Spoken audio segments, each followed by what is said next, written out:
नमस्कार मित्रों, आज से करीब 9000 वर्ष पूर्व त्रेता युग में भगवान श्री राम का जन्म हुआ था, जो भगवान विष्णु के 7वें अवतार माने जाते हैं। लेकिन भगवान विष्णु के छठे अवतार का नाम भी राम ही था, किंतु जब भगवान शिव ने उन्हें अपना परशु शस्त्र प्रदान किया तो उनका नाम परशुराम हो गया।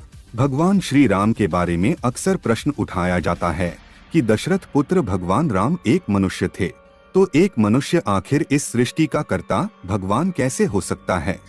और यदि भगवान राम का जन्म त्रेता युग में हुआ था, तो इससे पहले के युग सतयुग में भी ऋषि राम का नाम कैसे जपते थे? क्या सतयुग में भी कोई राम नाम के भगवान थे? भगवान श्री राम का जन्म त्रेता युग में हुआ था, तो फिर सृष्टि के आरंभ से ही श्री राम को सनातनी हिंदुओं का भगवान क्यों माना जाता है? क्या कोई मनुष्य सर्वव्यापी भगवान या ईश्वर हो सकता है? दशरथ पुत्र राम, परशुराम, बलराम, आत्मा रूपी राम, परम तत्व रूपी राम, आखिर कितने प्रकार के हैं राम? मीरा बहुत बड़ी कृष्ण भक्त थी, तो मीरा ने भी क्यों कहा कि पायो जी मैंने राम रतन धन पायो? उसे तो कहना चाहिए था कि पायो जी मैंने कृष्ण रतन धन पायो। आखिर मीरा ने भी राम का ही नाम क्यों लिया था? कौन है भगवान राम, जिन्हें अधिकतर लोग नहीं जानते हैं? आइए जानते हैं आज की इस बेहद ही महत्वपूर्ण प्रस्तुति में कि भगवान श्री राम का वास्तविक स्वरूप क्या है।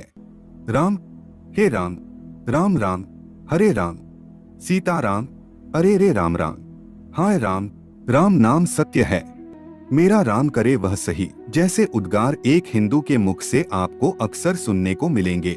राम एक ऐसा पवित्र नाम और शब्द है जो हर एक सनातनी हिंदू की आत्मा से जुड़ा हुआ है और जिस पर आज अज्ञानता का आवरण पड़ गया है, अज्ञानता की मिट्टी चढ़ गई है और जिसका लाभ कई विधर्मी और विरोधी लोग हिंदुओं की आस्था को विचलित करने के लिए उपयोग करते हैं। कि जो रामायण है, जो ओरिजिनल रामायण संस्कृत में वाल्मीकि ने जो लिखी, उसमें Ram is not a God, he is just a human being. वो एक राजकुमार थे, वो आगे चल के राजा हो गए।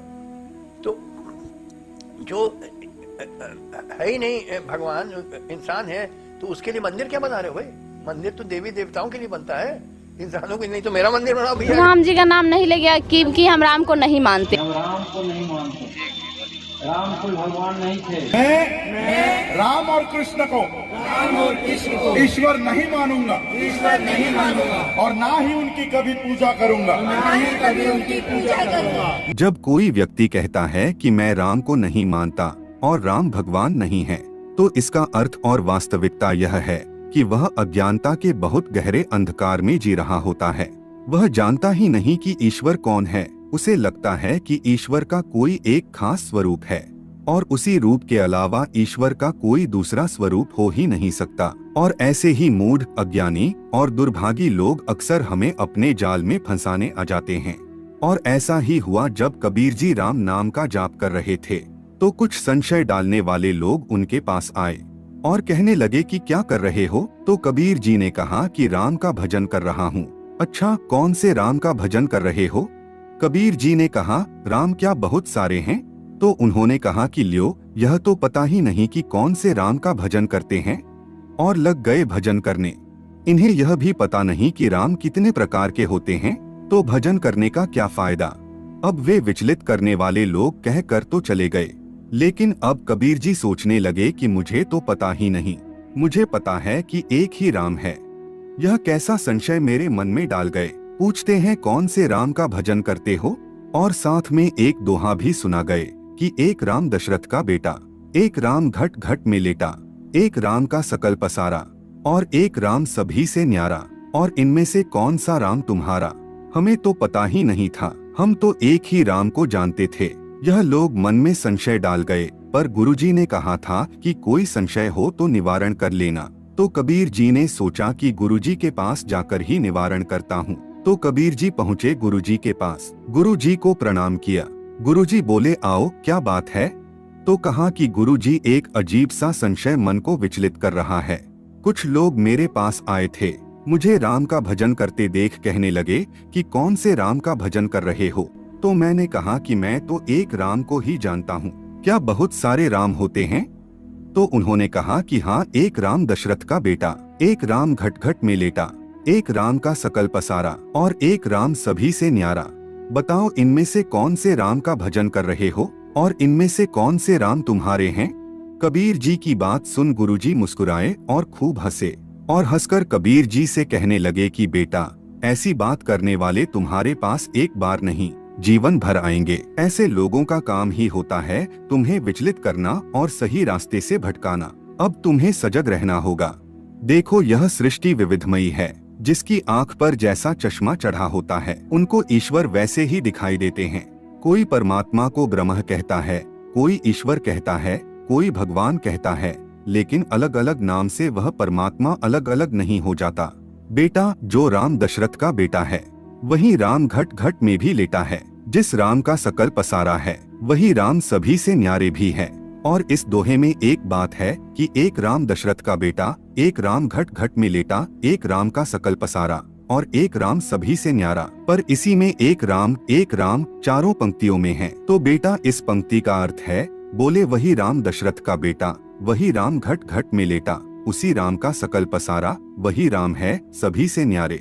जब वही राम सब जीवों के भीतर विराजमान रहते हैं तो सबके घट में लेटे हुए सर्वव्यापक राम है। जब वही राम इस सृष्टि को रचते हैं तो यह सब पसारा उन्हीं का है। लेकिन सृष्टि की रचना करने के बाद भी वे इस सृष्टि में फंसते नहीं हैं। इसीलिए वह सबसे न्यारे भी है। लेकिन जब भक्त रो रो कर उनको पुकारता है और जब मनुष्य प्रार्थना निवेदन करते हैं तो वही निराकार राम साकार रूप धारण कर दशरथ जी के घर प्रकट हो जाते हैं। तो इन चारों में कोई भेद नहीं है बेटा, यह चारों एक ही है। अब कबीर जी को सब कुछ समझ में आ गया था। उन्होंने कहा कि गुरुजी, आपने बहुत कृपा करी, अब इस विषय में मेरा कभी संशय नहीं होगा। कबीर जी वापस आकर फिर से राम का भजन करने लगे। तो फिर वह तार्किक लोग आए। उन्होंने देखा कि कबीर जी अभी भी राम की माला जप रहे थे। सोचने लगे कि कबीर जी के मन में संशय डाल गए थे और अब तक तो उनकी माला छूट जानी चाहिए थी, लेकिन अभी तक उनकी माला छोटी क्यों नहीं। उन्होंने सोचा कि थोड़ा ज्यादा जोर लगाना पड़ेगा। उन्होंने कबीर जी से पूछा कि भाई, तुम्हें पता चल गया कि तुम कौन से राम का भजन कर रहे हो? तुमने हमारे प्रश्न का उत्तर नहीं दिया था। अब कबीर जी तो पक्के गुरु जी के शिष्य थे, तो कबीर जी ने कहा कि हम आपको उत्तर अवश्य देंगे, लेकिन उससे पहले आपको हमारे प्रश्न का उत्तर देना होगा। बोले, पूछो। कबीर जी कहने लगे कि हमारा भी एक दोहा है, इसका उत्तर बताओ। बोले, क्या? कबीर जी ने कहा, एक बाप तेरी दादी का छोरा, एक बाप तेरी बुआ का भाई, एक बाप पति तेरी माँ का और एक बाप तेरी नानी का जमाई। तो बता रे तेरे कितने बाप हैं मेरे भाई? ऐसा दोहा सुनते ही वे दुम दबाकर भागे। कबीर जी ने आवाज लगाई कि बताते तो जाओ कि तुम्हारे एक बाप है कि चार बाप है कि 6 बाप है। वे बोले कि हद हो गई, यह क्या पूछने की बात है? वे बोले कि वही बाप मेरी दादी का छोरा, वही बाप मेरी बुआ का भाई, वही बाप मेरी माँ का पति और वही बाप मेरी नानी का जमाई। तो कबीर जी बोले कि सुनते जाओ, वही राम दशरथ का बेटा, वही राम घट घट में लेटा, वही राम का सकल पसारा, वही राम है सब ही से न्यारा। तो दोस्तों, आपने देखा कि कैसे हमारे सनातन धर्म में ईश्वर का स्वरूप कितना विराट है। वे सनातन है, वे सर्वव्यापक है, वे निराकार है तो साकार भी है, अदृश्य भी है तो वे दृश्य भी है, वे सगुण है तो वे निर्गुण भी है, वे एक अस्तित्वहीन अस्तित्व भी है तो वे एक व्यक्ति के रूप में भी अवतरित होते हैं। और जब यह बात अज्ञानी लोग समझ नहीं पाते हैं तो वे लोग प्रश्न करते हैं कि आपके तो इतने सारे भगवान हैं, इनमें से बड़ा कौन है? यह भगवान तो मनुष्य थे, तो वह भगवान कैसे हो सकते हैं? शिव बड़े हैं, विष्णु बड़े हैं या ब्रह्मा बड़े हैं? उनके लिए यह समझ पाना मुश्किल है कि राम, कृष्ण, शिव, विष्णु, ब्रह्मा सभी एक ही परम तत्व के स्वरूप है।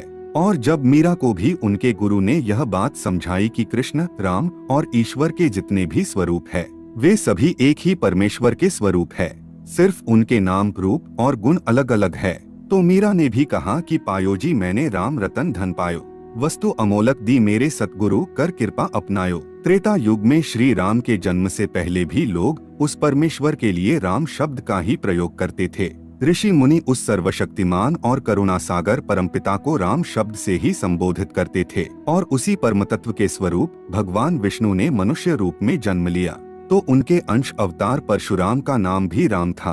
और समस्त जगत के सामने आदर्श पुरुष का उदाहरण रखने के लिए दशरथ जी के घर जन्म लिया, तो उस परमेश्वर का नाम भी राम ही रखा गया। अब जब नई पीढ़ी के लोग दशरथ जी के पुत्र भगवान श्री राम को एक व्यक्ति के रूप में देखते हैं, तो उनके मन में संशय पैदा होता है, राम एक व्यक्ति है तो वह भगवान कैसे हो सकते हैं?